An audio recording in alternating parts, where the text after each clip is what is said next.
La deuxième raison qui fait que Nana a encore autant d'impact, c'est qu'il y a une double lecture. Dès que je rencontre quelqu'un qui commence Nana, je lui dis, il y a une lecture subjective et il y a une lecture objective. Vis ta lecture à fond. Tu vas voir, tu vas vivre plein d'émotions. Il y a des situations, des personnages qui vont te sembler familiers et il y en a d'autres non. C'est ça qui fait la beauté de l'œuvre. Mais il y a aussi une lecture plus objective. Pourquoi ? Parce que ce sont les deux nanas qui nous racontent leur histoire.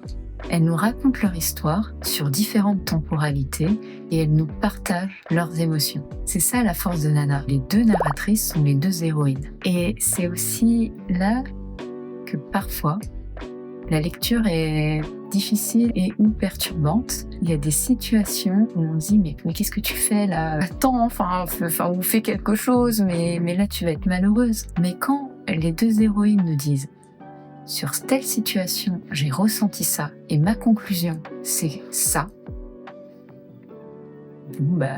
Ok.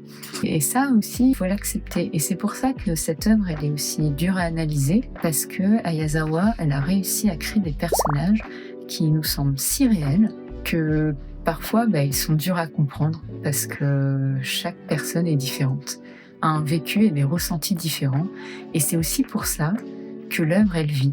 Parce qu'on ne lit pas Nana de la même façon quand on a 19 ans, 25 ans, 30 ans, 40 ans. Et je parle pas forcément par rapport à l'âge, mais par rapport à nos expériences. Et aussi par rapport à toutes nos lectures, par rapport à l'art en général, les musiques qu'on a écoutées, les films qu'on a regardés.